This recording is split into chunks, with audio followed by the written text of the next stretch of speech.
पूर्णिमा के दिन चावल का एक आखा दाना जानते हो, पूरा खंडित चावल नहीं, कितना चावल, एक दाना चावल का शंकर भगवान के शिवलिंग पर समर्पित करिए। एक बेलपत्र जिसका डंडी का मुख अपनी ओर हो, जहां से चावल चढ़ाया है, उस चावल के ऊपर अपनी कामना कर कर रख दीजिए और चंद्रमौली भगवान का स्मरण करिए। कौन से भगवान? शंकर भगवान का सर्वश्रेष्ठ सुंदर नाम है चंद्रमौली। चंद्रमौली भगवान का स्मरण करिए, अपनी कामना कर कर बेलपत्र समर्पित कर कर शिव जी पर एक लोटा पानी, एक जल पात्र समर्पित करो, कलश से जल चढ़ा दीजिए, नैनों में वो जल लगाकर अपनी कामना कर कर वापिस घर को आइए। अगली शरत पूर्ण करी है, मेरा चंद्रमौली भोलेनाथ उसे पूर्ण कर ही देगा। शिव उपासना के लिए जितनी 12 महीने में पूर्णिमा पड़ती है, एक एक पूर्णिमा का व्याख्यान वर्णन करेंगे। आज तो उसको महत्व समझें कि पूर्णिमा का महत्व क्या है, हम उसका महत्व समझें कि शंकर और चंद्र का रिश्ता क्या है, संबंध क्या है। भगवान ने जितनी पूर्णिमा बनाई है, जितने नक्षत्र बनाए, जितनी घड़ी बनाई, जितना पल बनाया, जितना समय बनाया, ये शंकर भगवान ने जो बनाया ये गलत नहीं बनाया, श्रेष्ठता के लिए बनाया। महाराज, पूर्णिमा का जो चंद्र है वो विशाल का है और उस चंद्र की पूर्णता में हमारी अभिलाषाएं भी पूर्ण हो। आप आस्था चैनल के माध्यम से जितने लोग कथा सुन रहे हैं, फेसबुक यूट्यूब पर जितने कथा सुन रहे हैं और कुबेरेश्वर धाम में जितने कथा सुन रहे हैं, आप में से कितने लोग हैं जो पूर्णिमा का व्रत करते हैं? जो माताएं करती हो जरा हाथ उठाइए। पूर्णिमा का व्रत जो करते हो ना आप लोग, रखिए हाथ। अब पूर्णिमा के व्रत में आपने कई बार किताब पढ़ी होगी पूर्णिमा की, या आपने व्रत किया होगा, या पूर्णिमा का व्रत आप धारण करे होगे, तो उसमें पूजन कौन से भगवान की होती है? पूर्णिमा के व्रत में किस भगवान की पूजन होती है? तो कहा पूर्णिमा के व्रत में केले के खंभ लगाकर पूर्णिमा का जो अध्यापन होता है, पूर्णिमा की जो पूजन होती है, उस पूजन में शंकर और पार्वती की पूजन की जाती है, शिव और नारायण की पूजन करी जाती है, शंकर और पार्वती का स्मरण किया जाता है। किसकी पूजन होती है? शिव पार्वती। शंकर और पार्वती का पूजन क्यों करा जाता है पूर्णिमा के व्रत में? क्योंकि शिव और माता पार्वती ही केवल एक ऐसे हैं जिन्होंने अपूर्ण लक्ष्मी को भी पूर्ण बना दिया था। किसको पूर्ण बनाया है? लक्ष्मी। और भगवान को एक लोटा पानी अगर शिव को समर्पित कर रहे हो, श्वेत पुष्प को रखकर शंकर जी के ऊपर सफेद फूल को चढ़ाकर अगर एक लोटा जल भी, एक पात्र जल भी शंकर को समर्पित कर रहे हो, तो ये लक्ष्मी के लिए ही तो कर रहे हो। और कौन सी लक्ष्मी? पूर्ण लक्ष्मी।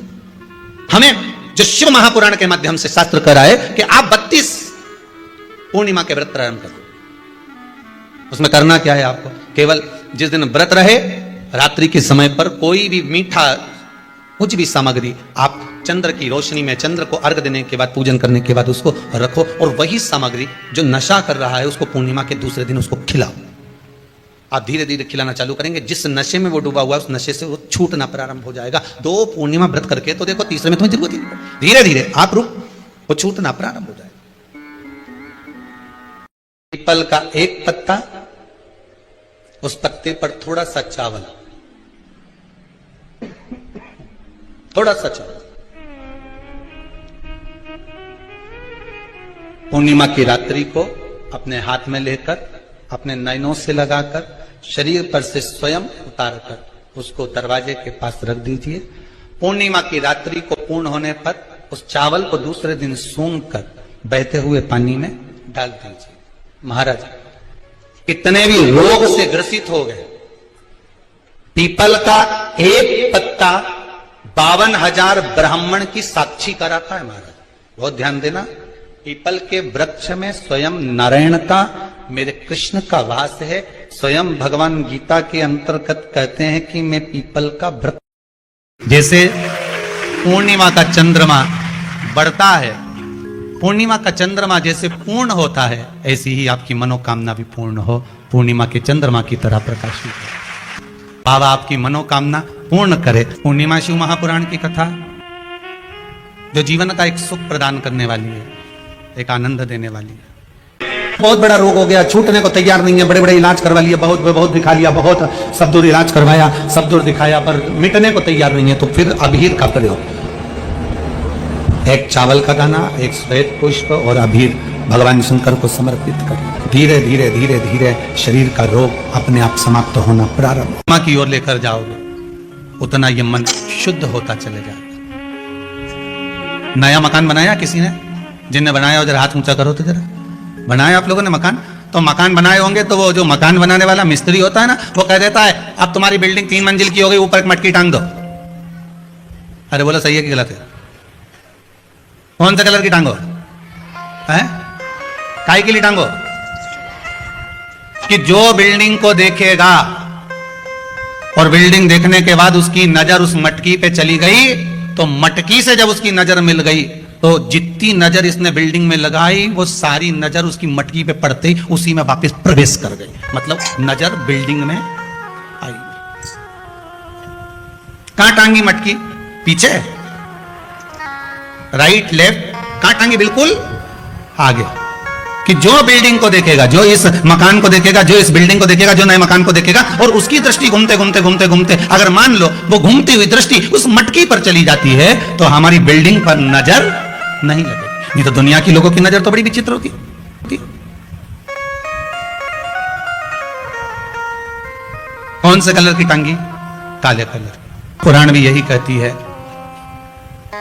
कि भगवान के मंदिर क्यों जाते हैं, किस लिए जाते हैं, और एक ही देवता है जिसके माथे पे मटकी बंधी रहती है।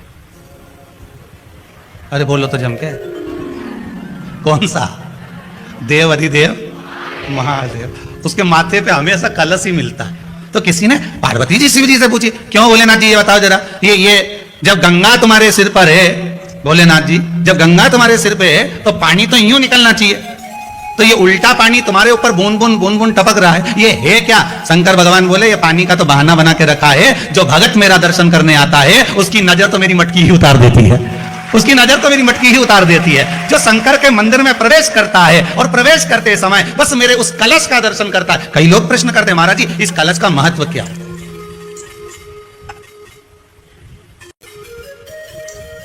3 टेकी पिटिका रहता है, ब्रह्मा विष्णु महेश, उसके ऊपर कलश, उसमें एक छेद, उसमें से एक एक बूंद पानी नीचे गिरे, अर्थात ब्रह्मा विष्णु महेश एक एक बूंद पानी गिर रहा है, मतलब ये तीनों एक है। पुराण के अंतर्गत स्कंद पुराण में लिखा गया, स्कंद पुराण में वर्णन किया है श्री वेदव्यास जी महाराज ने, कहा ये पूर्णिमा का व्रत इसलिए किया जाता है कि व्यक्ति का जब मन गलत भ्रम में जाने लगता है, मन जब गलत जगह पर जाने लगता है, तो ये मन को गलत जगह पर ले जाने वाला कौन होता है? तो कहा ये चंद्र होता है। व्यक्ति की राशि के अंतर्गत, व्यक्ति की पत्रिका के अंतर्गत, व्यक्ति की ग्रह दशा के अंतर्गत जब चंद्र बेकार चलता है तो व्यक्ति अच्छा करते करते भी बेकार करने लग जाता है। 1 महीने की पूर्णिमा को जिसके घर में दूध की सामग्री बनती हो, दूध की सामग्री तैयार होती हो, खीर प्रसाद तैयार होता हो, उसके घर में कभी क्लेश नहीं हो सकता। अब भगवान विष्णु में कितनी विनम्रता थी वो देख लीजिए। शंकर भगवान के गणों से भगवान विष्णु हार गए और दक्ष प्रजापति कह रहे हैं तुम्हें थोड़ी बुद्धि विवेक आना चाहिए, नारायण सोचो, तुम शंकर से नहीं उनके गणों से हार गए। आग लगाने वाले ढेर मिलेंगे, कहां चक्कर में पड़े हो, क्यों झुक रहा है उसके आगे, चलो और काम पड़ा है दूसरी जगह करेंगे, दूसरी जगह ये कर लेंगे, और अपने को कह रहा है ये नहीं तो दूसरा सही, दूसरा नहीं तो तीसरा सही। दुनिया के लोग आग लगाएंगे, तुम्हें भटकाएंगे, मार्ग से विभाजित करेंगे, पर बुद्धि तुम्हें चाहिए, भगवान विष्णु जैसी विनम्रता तुम्हें चाहिए। भगवान विष्णु ने कहा नहीं, आप कह रहे हो कि गणों से हार गया, उसके हारने का कोई कारण होगा, मैं क्यों हारा हूं उसका कोई कारण होगा। भगवान विष्णु उसी समय पर हारते से ही शंकर भगवान के पास पहुंच गए। भोलेनाथ जी मुझे यह बताओ कि मैं आपके गणों से क्यों हारा, तुम्हारे गणों से हारने का कारण क्या था? शंकर भगवान ने कहा एक कारण है नारायण, एक कारण। दधीची ऋषि और राजा छुग इन दोनों की मित्रता थी, दोनों बहुत मित्र थे, दोनों में बहुत प्रेम था, एक क्षण के लिए नहीं रह पाते थे, दोनों इतने प्रेमी मित्र थे। फिर एक दिन राजा छुब और दधीचि ऋषि में बात बात में झगड़ा हो गया। जहां प्रेम होता है वहां झगड़ा होता ही होता है, जहां प्रेम होगा वहां झगड़ा होगा। दोनों में झगड़ा हो गया। फिर झगड़ा हुआ तो बीच में राजा छुब ने भगवान विष्णु को बुला लिया समझौता कराने के लिए। दो मित्रों में जब झगड़ा हो, लड़ाई हो, आपस में पति पत्नी का झगड़ा हो रहा हो, तो निवेदन है मायके वाले ससुराल वाले, सावधान इंडिया, बिल्कुल ध्यान रखना। पति पत्नी में झगड़ा हो तो दूसरा कभी बीच में मत कूदो, क्योंकि ये दोनों कब एक हो जाएंगे और तुम्हारा बुराई का ठीकरा माथे पे आ जाएगा। इनके बीच में बोलना ही नहीं, झगड़ लो, ये झगड़ेंगे लड़ेंगे फिर एक हो जाएंगे, इनसे नहीं बोल।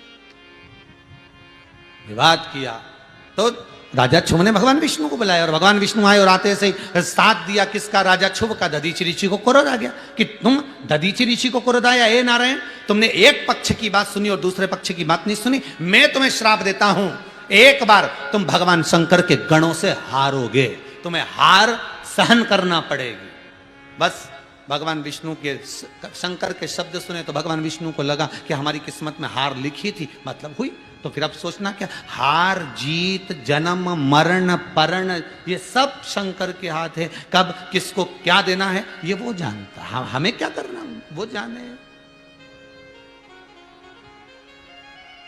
ये मर्जी उसकी। एक बात आपको पहले भी कहा, आज फिर कहते हैं, परमात्मा भले नजर ना आए पर उसकी परछाई आज भी नजर आती है।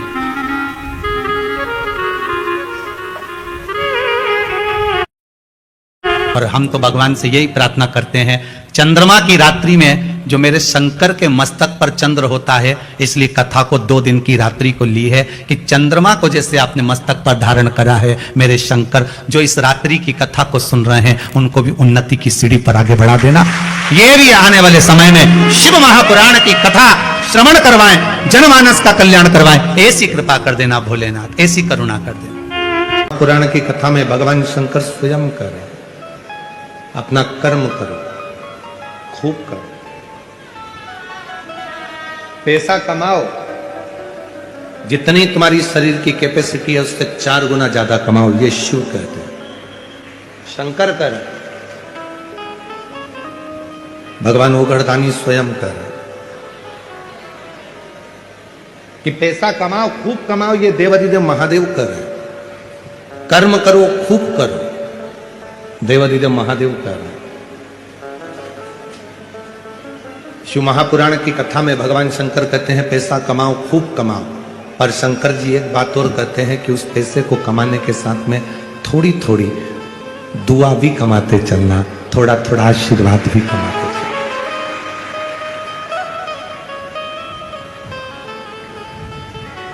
पैसा कमाओ खूब कमाओ, पर साथ में थोड़ा सा दुआ, थोड़ा आशीर्वाद साथ लेकर चलो। क्यों?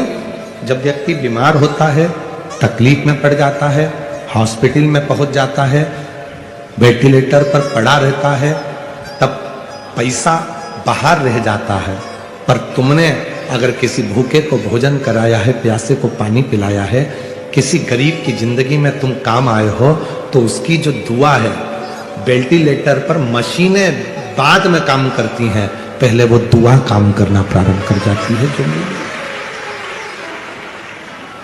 वो आशीर्वाद काम करने लगता है जो मिला।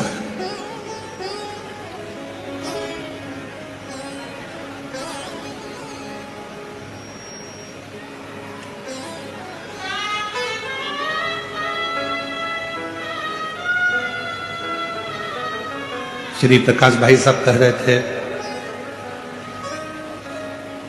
श्री प्रकाश धारीवाल जी कह रहे थे कि हमारे पिताजी जब बीमार पड़े, स्वास्थ्य खराब हुआ, और जब वो ठीक हुए और ठीक होने के बाद शिव मंदिर में आए, घर आए, तो उन्होंने एक ही बात कही कि मुझे मेरे भोले बाबा ने वापिस भेजा, मेरे शंकर जी ने मुझे वापिस भेजा और अब भेजा है कि अब तूने कमाया बहुत, अब दोनों हाथों से धर्म कर, सत्कर्म कर, कहीं किसी गरीबड़ी की जिंदगी बनाने का प्रयास कर, भूखे को भोजन और प्यासे को पानी देने का प्रयास कर।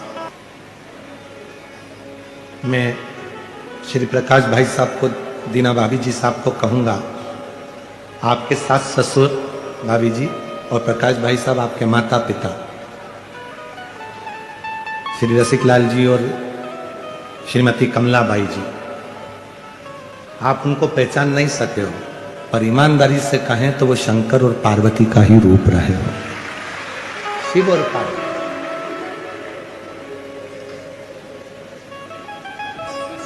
भगवान देवादिदेव महादेव की ये फुलवारी, ये सुख, क्योंकि संसार सागर में आने के बाद मानव देह को पहचानना बड़ा कठिन है, लोग नहीं पहचान पाते।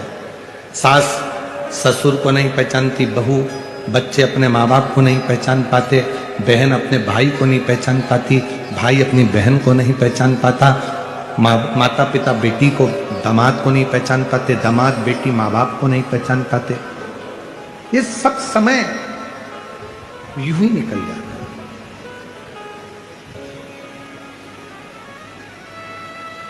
ये जितने मेरे श्रोता भाई बहन बैठे हैं, जितने, हम जानते हैं आज पंडालों में जगह नहीं है, पंडाल भरे पड़े हैं, इसलिए आप लोग सब लोग बहुत सारी मात्रा में बाहर खड़े हो, हम जान रहे हैं। ये दुनिया की दृष्टि में लोगों को लगता होगा कि ये केवल कथा सुनने वाले श्रोता हैं, ये कथा सुनने के लिए आए। अगर ये कथा के श्रोता होते तो इतनी धूप में, कड़कड़ाती हुई धूप में बाहर खड़े नहीं रहते। अगर ये कथा के श्रोता होते तो 1.5 किलोमीटर पार्किंग से पैदल चलकर कथा स्थल तक नहीं आते। ये केवल कथा के श्रोता होते तो यहाँ सुबह 9 बजे से 8 बजे से जगह संभाल कर नहीं बैठते। ये कथा के श्रोता नहीं है, ये स्वयं शंकर भगवान के खुद के गण हैं जो भगवान शिव की कथा में आते हैं। इनको श्रोता मत समझो, ये केवल श्रोता नहीं है। श्रोता तो टीवी के सामने बैठे रहते, श्रोता तो एसी के कमरे में बैठे रहते, श्रोता तो सोफा और डनलप के गद्दे पर बैठे रहते, ये श्रोता नहीं है।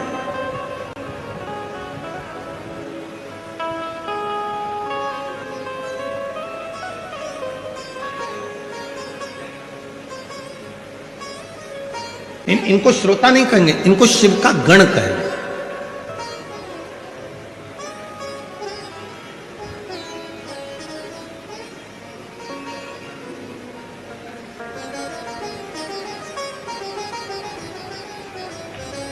इनको भगवान शंकर का स्वयं का परिवार का अंग कहेंगे। कितना दूर दूर से चले आ रहे हैं, बुजुर्ग माताएं हैं। आप जितने भी मेरे श्रोता भाई बहन शिरूर वाले हैं ना, आपकी दुकान अगर यहाँ कहीं पर हो तो आपके पतियों से पूछना कि बुजुर्ग माताएं सिर पे बैग लेके, पानी की बोतल लेकर, एक छाता बाजू में और बच्चों को साथ लेकर धीरे धीरे टुकुर धीरे धीरे धीरे धीरे चली आ रही है। गर्मी लगती है, एक जगह बैठ जाती है, फिर सामान रखती है, फिर चल देती है। कुंभ का मेला तो 12 साल में लगता है और शिव महापुराण का कुंभ का मेला तो हर 7 दिन में लगना प्रारंभ हो गया। और जिसने इस नजारे को नहीं देखा, जिसने शिरूर के रहवासियों से निवेदन है, शिरूर में रहने वालों से निवेदन है, कभी रात का समय पति को दुकान से फुर्सत मिल जाए तो उससे कहना मुझे गाड़ी पर लेकर चलो और इस कथा पंडाल का दर्शन कराओ।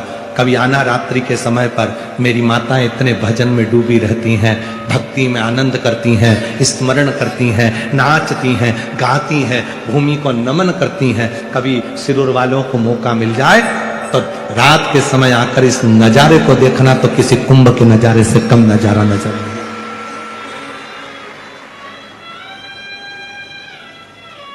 क्या मिलता है यार? हमने पहले भी कथा में कहा, स्टेशन को देखकर ट्रेन रुक जाती है, बस स्टैंड को देखकर बस रुक जाती है, एयरपोर्ट को देखकर हवाई जहाज रुक जाता है और हेलीपैड को देखकर मेरा शिव उतर जाता है। ये शंकर भगवान का हेलीपैड है। शिव महापुराण की कथा, जहां मेरा शंकर 7 दिन तक प्रतिदिन शिव की अविरल भक्ति में, भगवान के भजन में, नाम जाप में, स्मरण में, कीर्तन में, भक्तों को देखने के लिए मेरा शंकर, मेरा ओगरदानी, मेरा त्रिकालदर्शी, मेरा कैलाशी, मेरा शंभु आता रहता है। जहां मेरे भगवान शंकर आते रहते हैं, भगवान शिव आते रहते हैं। शंभु आराधना चंद्रभागा नदी के तट पर करी है, बालू का शिवलिंग बनाकर, बालू रेत का शिवलिंग बना। बहुत ध्यान देना आप लोग, किसी भी नदी में स्नान करने जाओ, तीज त्योहार पर, अमावस्या, पूर्णिमा आदि जो भी उत्सव मनाने के लिए आप किसी नदी के घाट पर जाते हो, किसी तालाब के घाट पर जाते हो, किसी कुंड के, किसी सरोवर के घाट पर जाते हो, और यदि आप स्नान कर रहे हो किसी पवित्र नदी में, तो वहां की बालू रेत उठाकर शंकर भगवान के शिवलिंग बनाकर जो पूजन करता है, मात्र 5 बार उसी नदी का जल शंकर को समर्पित कर कर, भले दिया नहीं है, अगरबत्ती नहीं है, जल चढ़ाकर जो शिवलिंग को विसर्जन कर देता है, उसके पूर्वजों को पिंड की भी जरूरत नहीं पड़ती, वो तर जाता। उसके पूर्वजों को पिंड भाग की भी जरूरत नहीं पड़ती। उसके कि कुछ तिथियां भारत की भूमि पर ऐसी वर्णित है, जिन तिथियों में भी गंगा का जल हम शिव को अगर एक बूंद भी समर्पित कर रहे हैं, गंगा का जल मात्र एक आधी चम्मच भी, आचमन जितना भी अगर हम शिव को समर्पित कर रहे हैं, तो उसका सुख आनंदित है। जैसे पंचमी तिथि, नवमी तिथि, दशमी तिथि, एकादशी, प्रदोष, पूर्णिमा, अमावस्या, ये तिथियां हमारे यहाँ जो दी गई हैं, इन तिथियों में अगर हम गंगा का मात्र थोड़ा सा जल भी, अगर जल के पात्र में डालकर गंगा जी का जल थोड़ा सा भी शिव के पास लेकर जा रहे हैं, तो ये एक भाव अपने भीतर होना चाहिए कि आप केवल गंगा का जल साधारण शिव मंदिर में समर्पित नहीं कर रहे हो। पुराण की उमा संहिता कहती है, जो भगवान शंकर को जल चढ़ाता है, जल चढ़ाते समय उसके जितने भी दोष हैं, चाहे पितृ दोष हो, चाहे आहुत दोष हो, चाहे वासुक दोष हो, चाहे कालसर्प दोष हो, जितने भी दोष होते हैं, वो सारे दोष अपने आप समाप्त होते चले जाते हैं। याद रखना, जो भगवान शंकर पर चढ़ा हुआ जल थोड़ा सा झेल कर लेकर आता है और अपने घर के दरवाजे पर छींटता है, दुनिया में किसी की सामर्थ्यता नहीं है कोई तुम्हारे ऊपर टोना कर दे या तुम्हारे को तकलीफ।